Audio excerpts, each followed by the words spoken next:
Could you please unmute the room?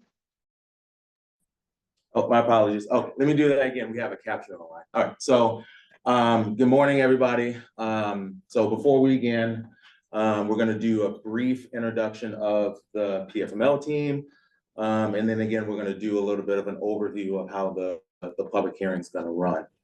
So with that, hello and thank you for joining us here today. My name is Reginald Parson, and I'm the Deputy Director for the Maine Paid Family and Medical Leave Program within the Maine Department of Labor.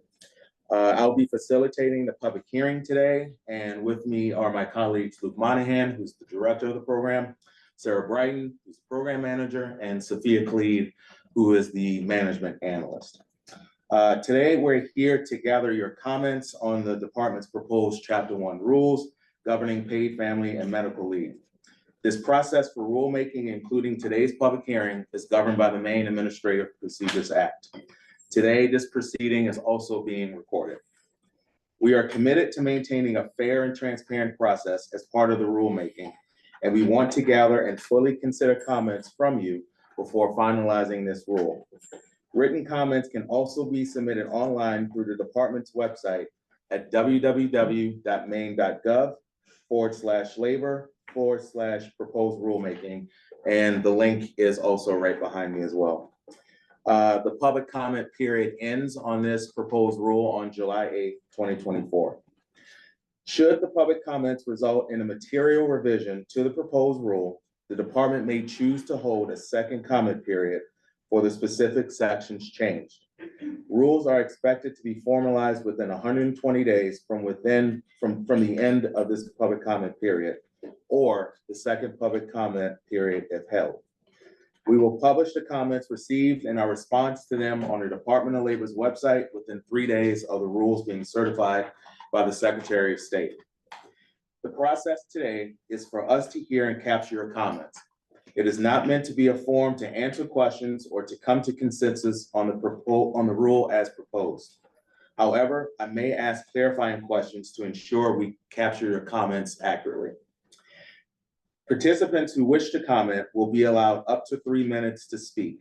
Participants will also be given a 30-second warning prior to the conclusion of their remarks. So as you'll see, Sophia will have the timer near her. And so when you're at that 30-second mark, she will lift up the yellow folder, and at the conclusion of the 3 minutes, she'll hold up the red folder. When you speak, please begin by telling us your first and last name, as well as the town you are from, or the organization or association you are representing. If you have not signed in yet on one of the sheets available in the back, please do so now.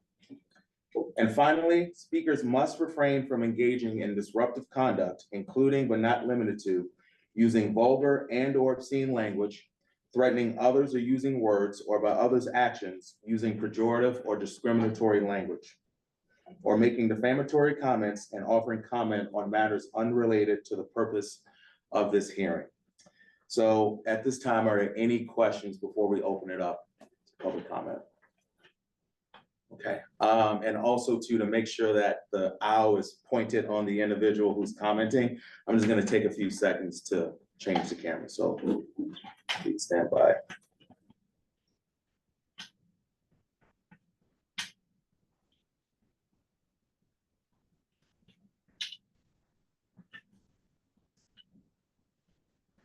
Okay.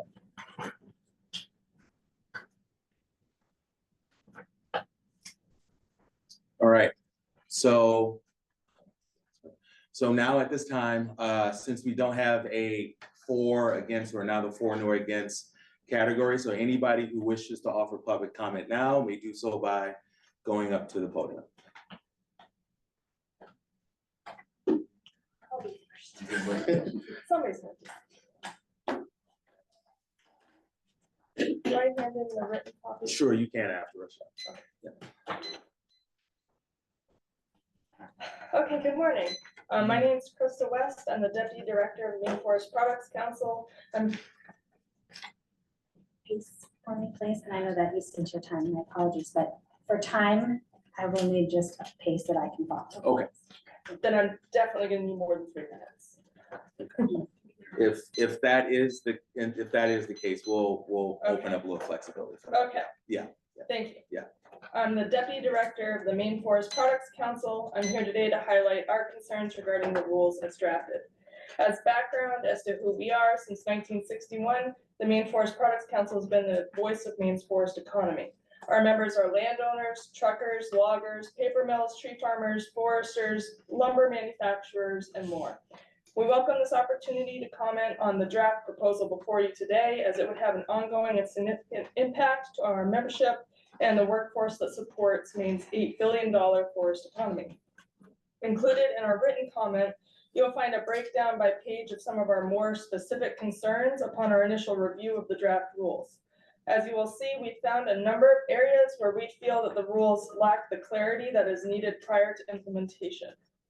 Measures to prevent fraud within the draft are inadequate, and obvious loopholes exist that would make the program too easy to exploit.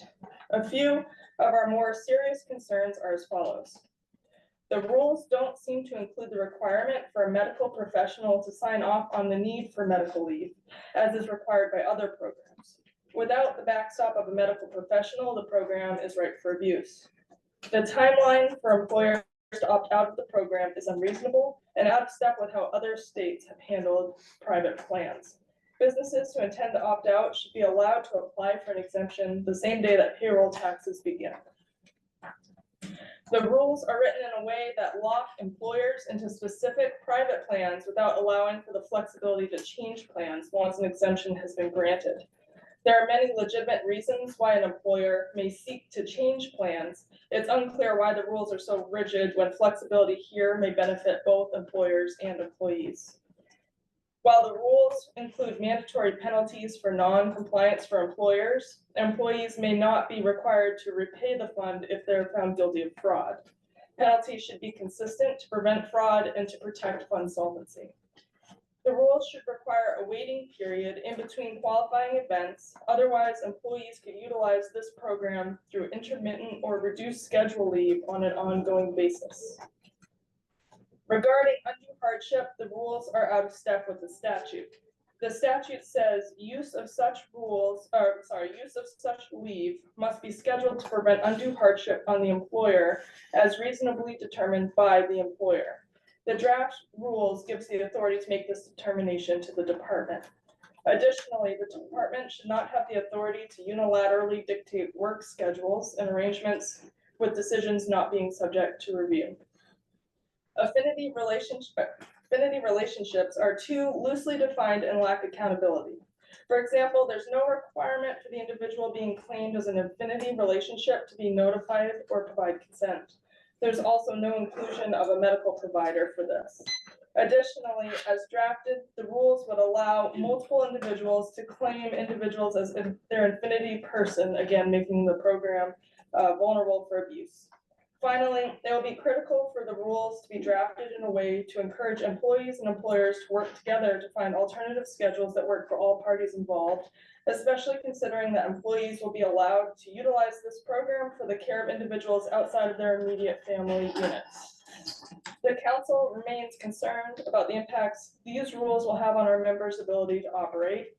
Without consideration of this new program, it's estimated that our industry will need additional 5,000 employees by the year 2030 due to ongoing workforce shortage issues.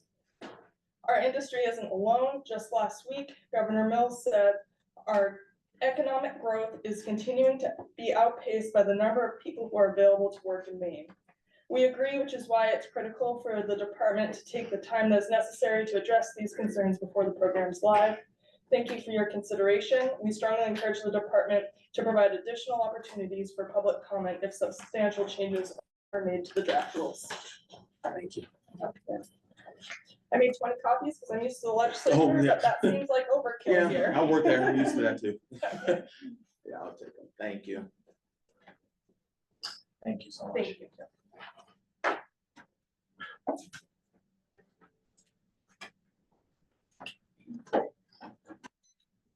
Hi, my name is Jeff Austin.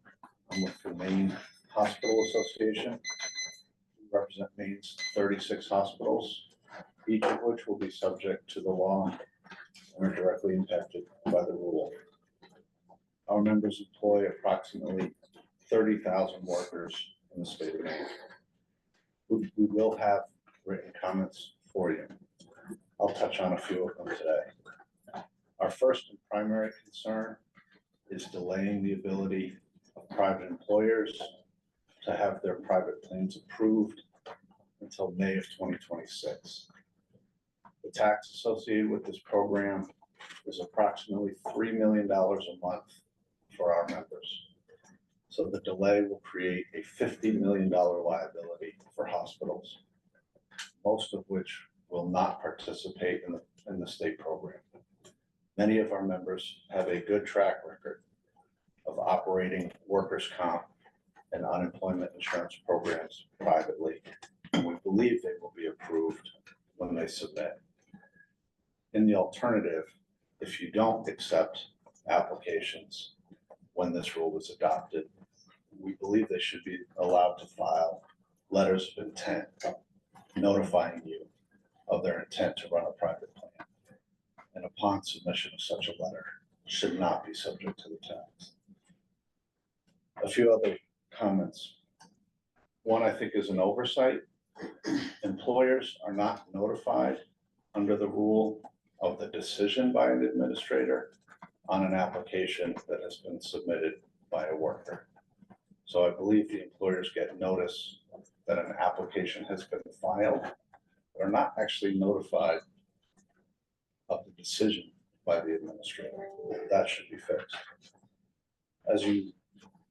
Third, as you just heard, the affinity provisions, we believe, need a great deal of work.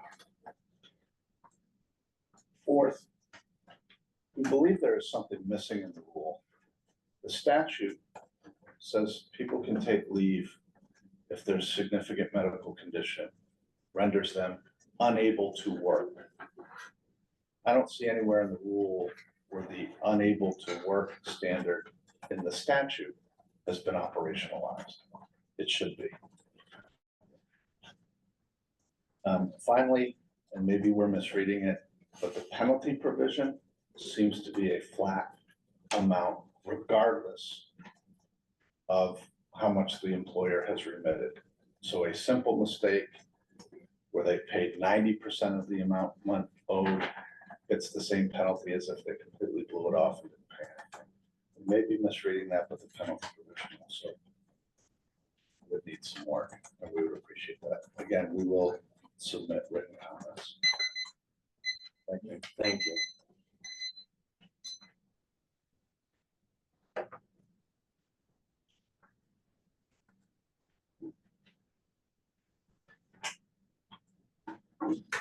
Good morning. My name is Humberto Esperanza. I represent Unum from Portland, one of Maine's largest employers and an industry-leading provider of the benefits that we are here to discuss today. We cover nearly 45 million people globally, pay $8 billion in benefits annually, and have just about 500,000 Maine policyholders. Our main concern today relates to the substitution of private plans. In recent years, PFML has become one of the core benefits we provide, and our partnership with many states ensures that workers are protected when they need it most.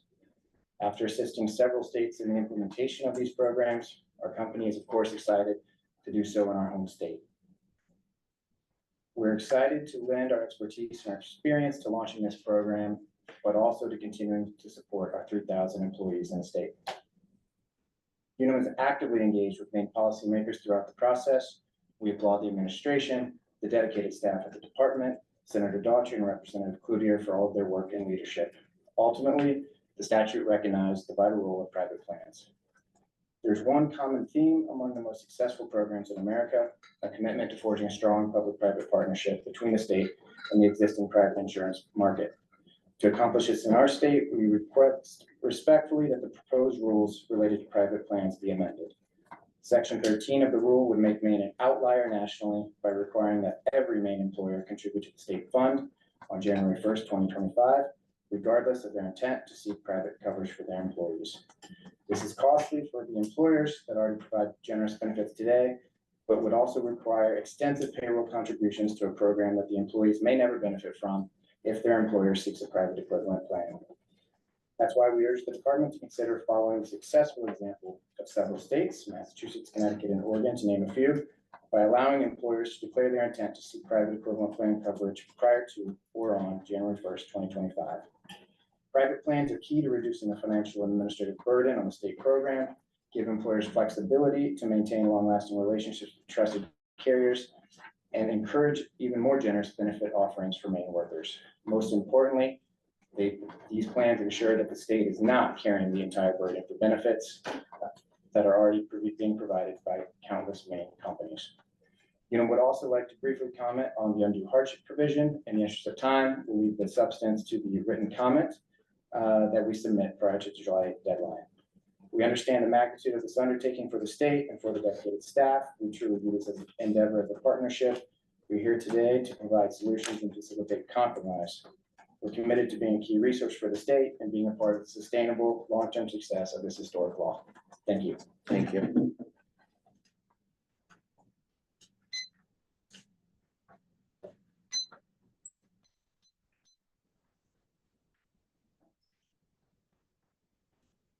Hi, good morning. My name is Abigail O'Connell. I comment today on behalf of Sun Life, a company located in Portland, Maine, that employs approximately 500 people in the state of Maine. Sun Life also ensures paid family and medical leave for thousands of employers across the country. As one of the largest paid leave insurers in America, Sun Life understands the profound importance and personal impact of providing paid family and medical leave benefits to employees. Sun Life is supportive of paid family and medical leave programs nationwide and specifically showed up to support PFML legislation in the state of Maine, in part because the statute included private plan exemptions. While I will submit detailed comments on various sections of the draft regulations by the deadline, I'm here today to focus my comments on private plans, section 13. In designing Maine's program, we respectfully ask that the Department of Labor provide employers with flexibility to meet statutory requirements through private plans and to enable employers to establish their private plans early, prior to owing contributions into the state program. As an employer, Sun Life is proud to already provide paid family and medical leave to all of our employees, full and part-time, nationwide. Our paid leave program already exceeds the benefits included in the main program. Sun Life gains exemptions for private plans in other PFML states because of our company-sponsored paid leave program. As an employer who proactively provides this valuable benefit, we expected to establish a private plan in Maine, and we did not expect that our employees would be called upon to fund a state program they will never receive the benefits from. The draft regulations ask exactly that. They would require employers and employees to fund the build of the state program, even when those employers already offer paid family and medical leave benefits. We understand that Maine must establish a healthy state trust to protect the program for both employers and employees. The program is already priced higher than all but one state program. Oregon, notably, has the same rate as Maine, but Oregon provides higher income replacement than Maine's program. Massachusetts, Connecticut, Washington, and Colorado all have lower rates and healthy private plan markets. All states except for Colorado enabled private plans to be established prior to premium start dates, and Colorado offered refunds to employers who established private plans so they would get their contributions returned for the period prior to the benefit launch date. It particularly pains us that the draft regulations would charge employees whose employers have private plan contributions to build something for those employees that those employees will never benefit from. Employers should be allowed to seek private plans prior to or on January 1, 2025. Thank you. Thank you.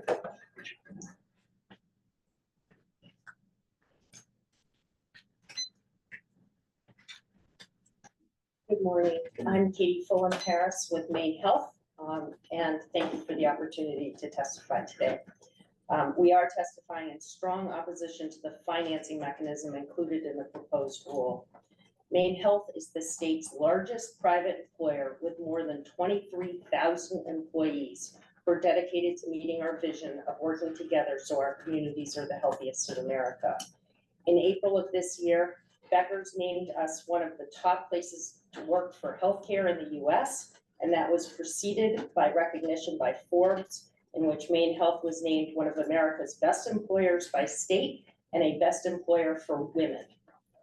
Maine Health supports employer-sponsored benefits that meet the needs of Maine's workforce.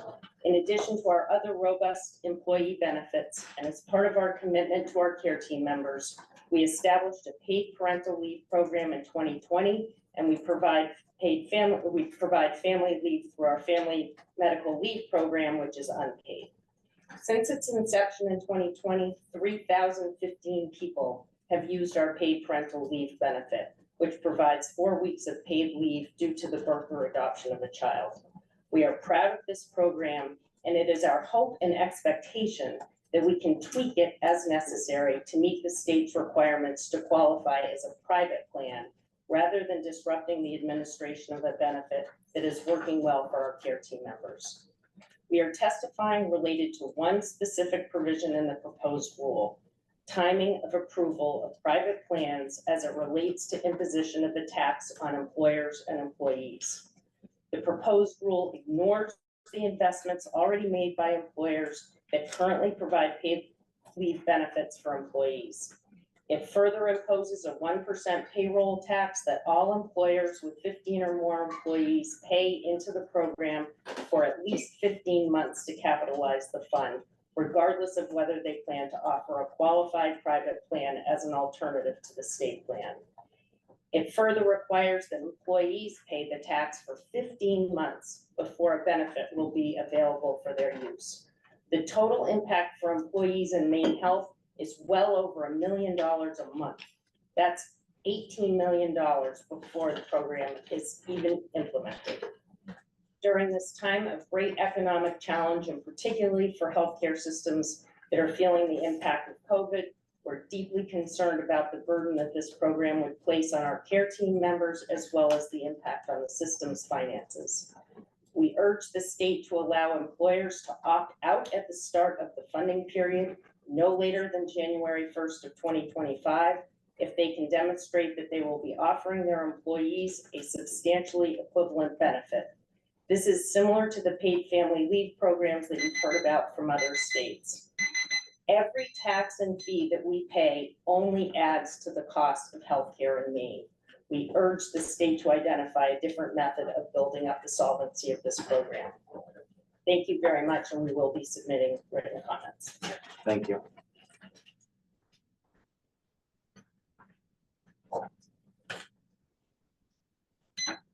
Good morning. My name is Sarah Montgomery. I'm the Assistant Vice President for PF&L Implementation at the American Council of Life Insurers based in Washington, D.C. ACLI is a leading national trade association representing the life insurance industry. In addition to life insurance, our member companies offer a range of products to help Maine residents achieve financial security, including offering paid family and medical leave plans. Our member companies have successfully partnered with departments of labor in every single PF&L state that has allowed private plans to ensure that employers who choose this option have access to state-approved plans that confer the same rights, protections, and benefits as available under the state plan.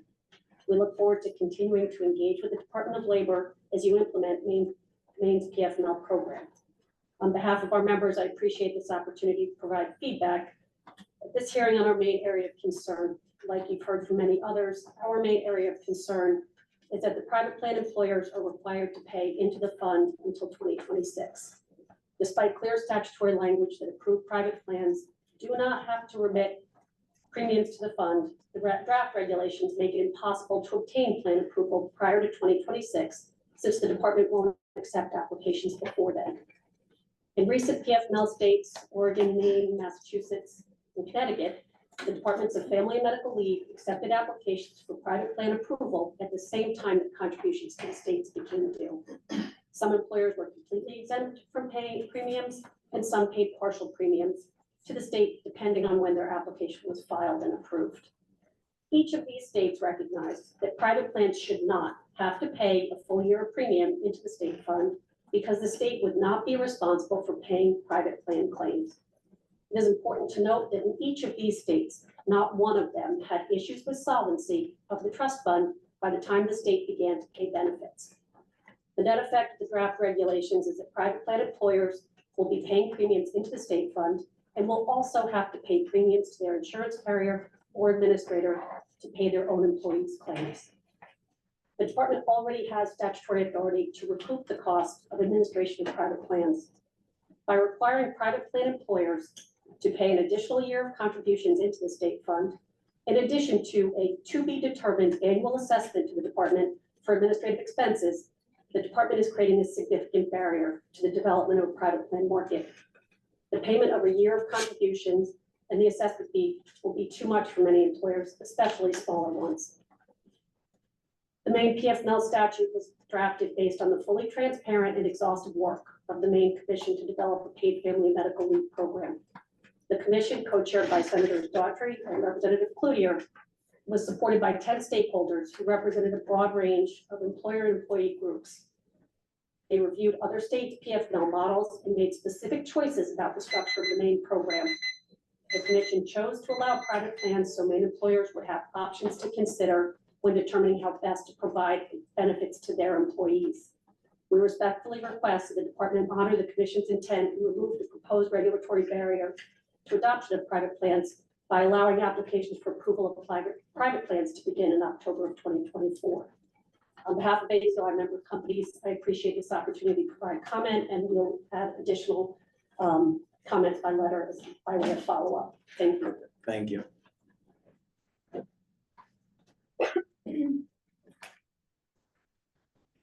Morning. How you doing? Good, how are you? Good to see you again. You too. I'm State Representative Mike Soboleski. I represent the 73rd District in the Western Mountains. I sit on the Labor and Housing Committee that heard this bill. I would like to respectfully ask for a point of privilege to finish my remarks. My concerns are in the actual rulemaking itself and the difference between major substantive rules and routine technical rules.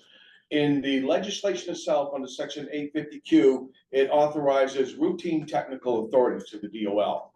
And I believe that some of it stepped past that.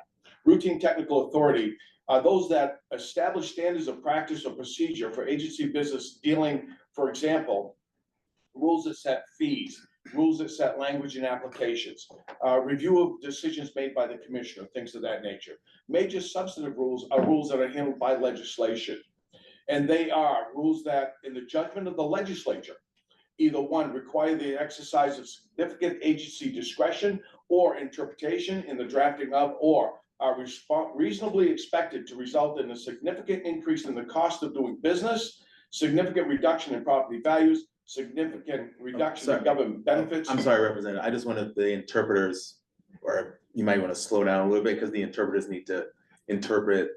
That's how I talk, man. I know, I know, I'm sorry, Representative. This is me. Yeah, I know, I'm sorry. I am what I am. Can you just look up once in a while Yeah. and take a breath, so that we can keep up and make sure there's access? Where would you like me to start over again? Yeah, just start wherever you want, sir. Yeah, Okay. yeah, sorry about that, Representative. We just want to make sure there's access. I'm sorry. That's okay. As I was saying, the authority granted in the legislation is under Section 850Q. It gives authority for routine technical. The two differences are routine technical and major substantive. Routine technicals are rules which would set application fees, change language in applications, review of issues that are ruled on by the commissioner, things of that nature. Major substantive rules are rules that affect people, that affect business. They require legislative review. And I believe that the substitution of private plans, part of this goes into this, it steps into major substantive. It allows for a company, in your rules, allows for a company that already has a plan in place to pay into that program until you reviewed their application to tell them they don't have to anymore. Or any company that wants to get a private plan, they have to pay into that program until the time comes that they obtain that program. So those are clearly major substantive areas that the legislature needs to rule on. You can't impose an unfunded mandate on people. You can't tell them, you already have it, we know that, we understand that, you have to pay us anyways. You can't do that. That is an unfunded mandate. So I think that needs a real serious look at. And also, I'm concerned about the any employee part of it, up to 15 employees. Seasonal employees. part-time employees. You're talking mom and pop organizations that might bring in some summer help and push them past that point, and then they're forced into the program, and it's gonna be crushing to our businesses. So please take a serious look at routine technical and major substantive, especially when it comes to private plans. Thank you, Representative. Yeah.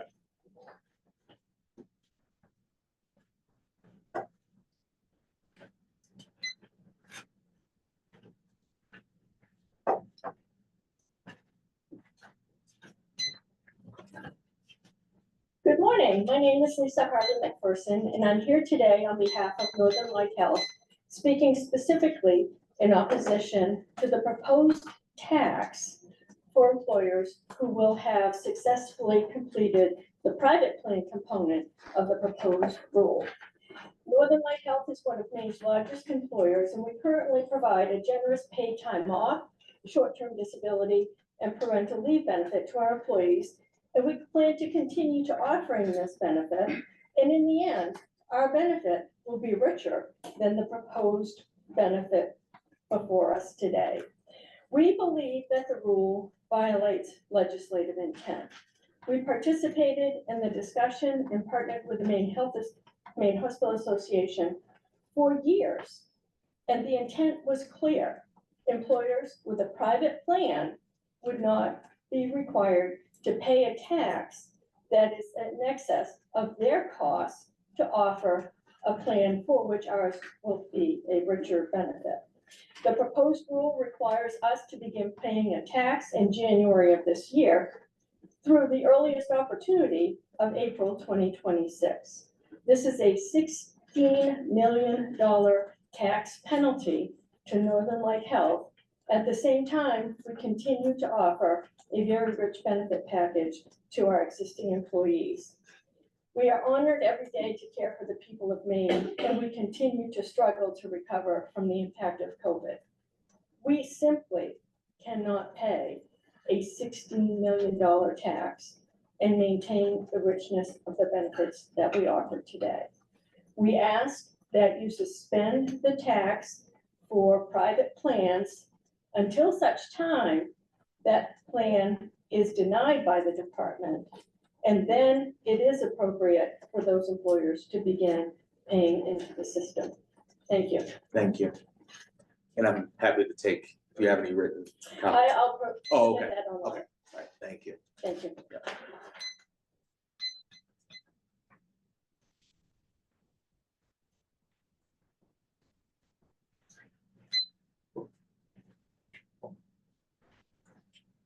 Good morning.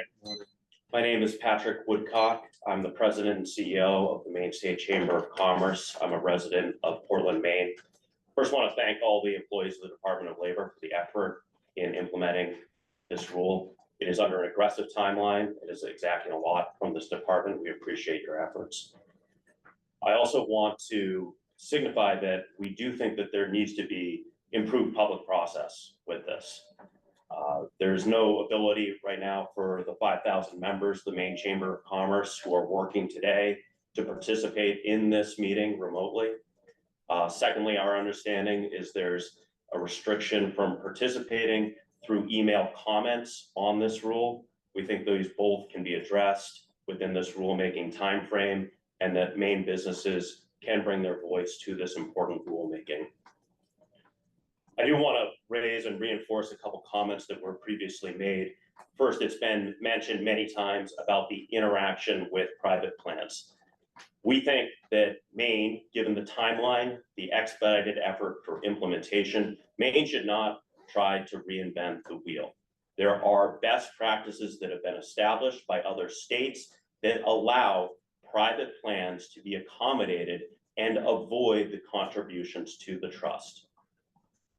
Those are successful states, and it fits the context by how this legislation was crafted.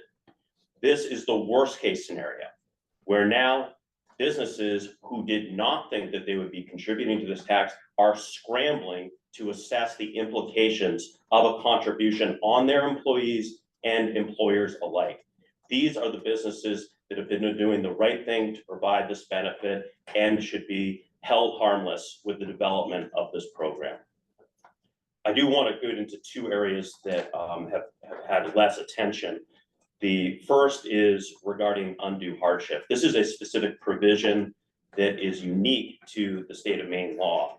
And it's been mentioned, but the determination of leave due to undue hardship, citing the statute, is that it's reasonably determined by the employer. However, our plain reading of the rule is that the burden of proof is on the employer to make the case to the Department of Labor. This is inconsistent with the plain reading of the language. We do think that there should be enumerated specific reasons why hardship should be approved, including specialized roles at a company, the ability to find a substitute employee, the context of the unemployment rate in the county of the employee, and the seasonal nature of the business. I'll conclude with the last area is notification. It was mentioned previously, but employers should have the ability to receive the information of whether an employee has sought a request for paid family medical leave benefits. This will ensure that there is transparency and communication between the employee and employer alike. The Maine State Chamber of Commerce stands ready to work to implement a successful paid family medical leave program, and will be providing written comments by the July 8th deadline. Thank you very much. Thank you.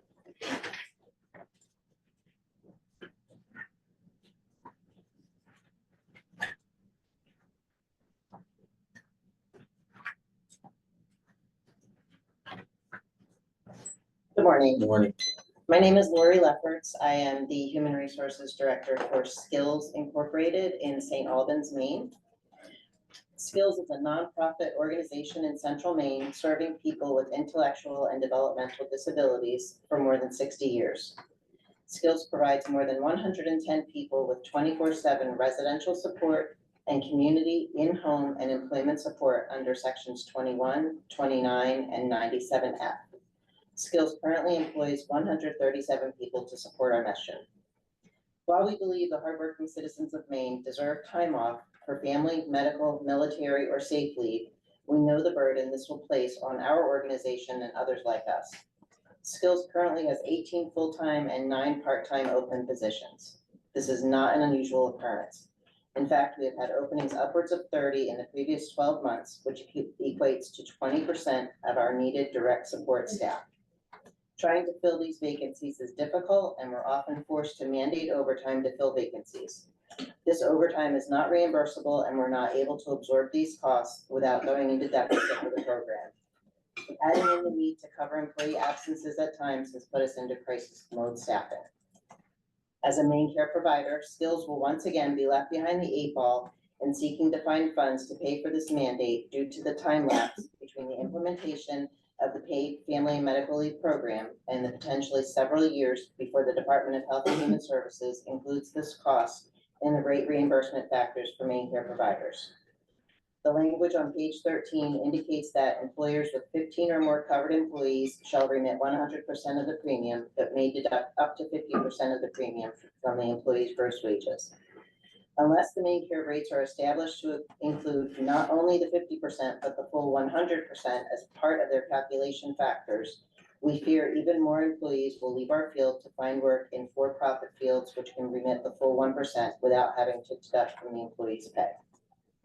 1% of wages may seem trivial, but for a nonprofit organization with a razor-thin margin and no projected rate increases to cover this expense until potentially 2026, we have concerns about the coordination of this new requirement to align with Maine care rates for providers. We respectfully ask that the DOL and Maine Care collaborate to implement this requirement for Maine care providers and either carve us out until the rate setting is established or provide emergency rate setting to cover this cost. Thank you.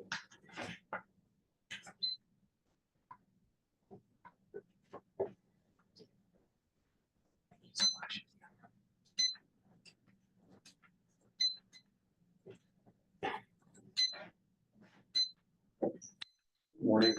Morning. name is Curtis Picard. I'm the President and CEO of the Retail Association of Maine. I certainly appreciate the challenge that the department has in putting together these rules. This law was written very quickly and many of the details were pushed to rulemaking. Essentially, they've given you Lincoln logs and are asking you to build the Eiffel Tower. So we appreciate the challenge you have before you. I have a few comments. I'm going to echo what you've heard already, but we've gotten pretty good feedback from our members thus far. One of the items is an employee can take leave on day one, and we believe that it should mirror federal FMA. In other words, 12 months of service, 1,250 hours worked. There's no mention of how health and other benefits should be handled if a new hire has elected benefits, but has not worked for the 120 days to qualify for work restoration. How will an employer recoup the employee premiums? On the calculation of average weekly wage, we asked the department clarify what is included in this calculation, like overtime, bonus, and incentive compensation. We believe those things should be excluded. You've heard a lot of comments already about private plans and how and when companies can participate. We have a number of members that fully intend to opt out, but have concerns about this program. We believe that the carriers will be ready to address the need in the market. So why have employers wait until April of 2026? Having a plan in place sooner rather than later is actually a benefit to employees and employers, and it helps address the very thing the state is trying to achieve in a quicker and more cost-effective manner. We've also heard, especially from Mr. Woodcock with the chamber, the concern about undue hardship and the plain reading of the law, including reasonably determined by the employer. We believe the rules as written are essentially meaningless. It's worth noting that employees have up to 90 days after the start of leave to submit an application for benefits, but it doesn't address what if an employee ends up being ineligible or denied leave. And also, when can an employer declare a position vacant?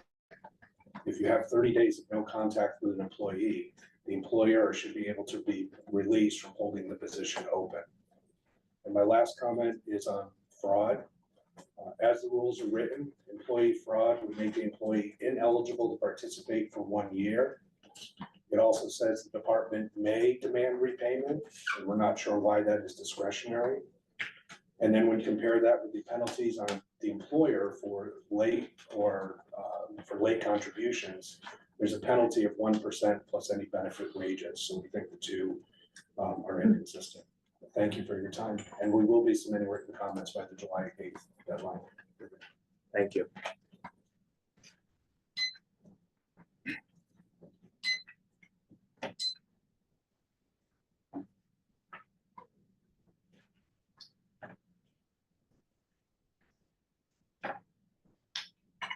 Is there anyone else that would like to testify?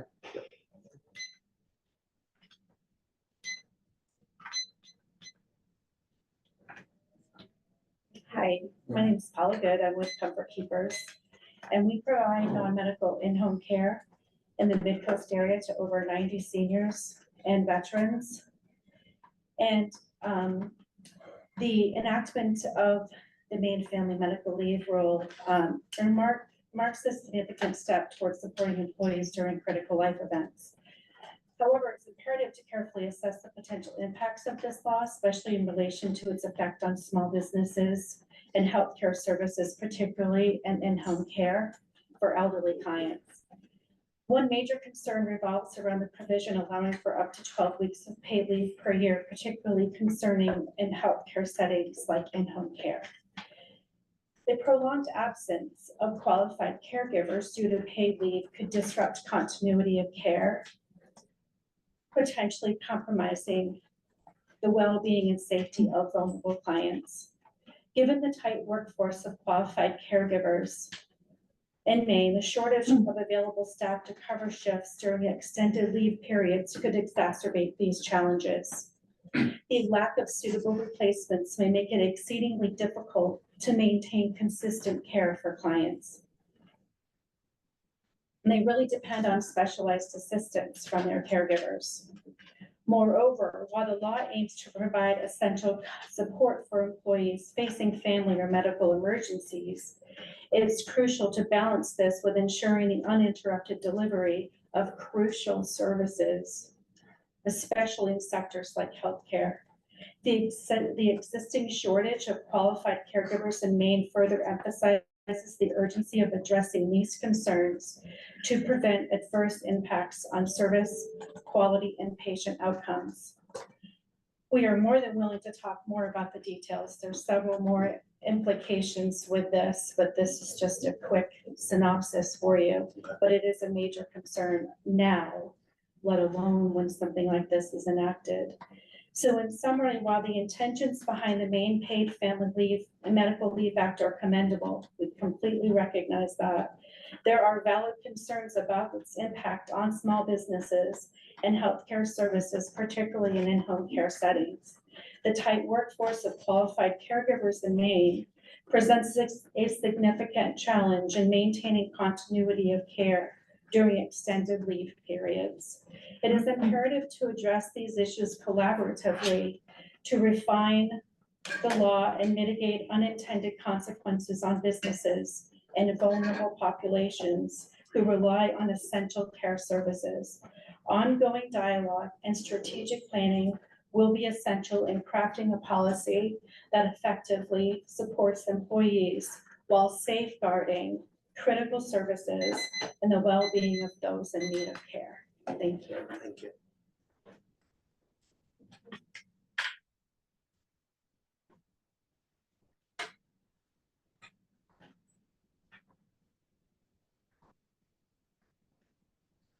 Is there anyone else who wish to offer public comment at this time?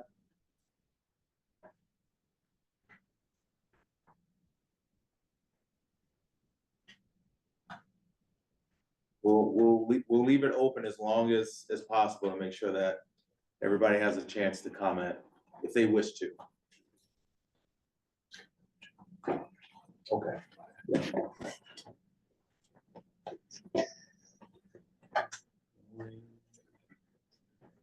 Going what? Oh, okay. I was like, you got a second one? All right. Oh, thank you.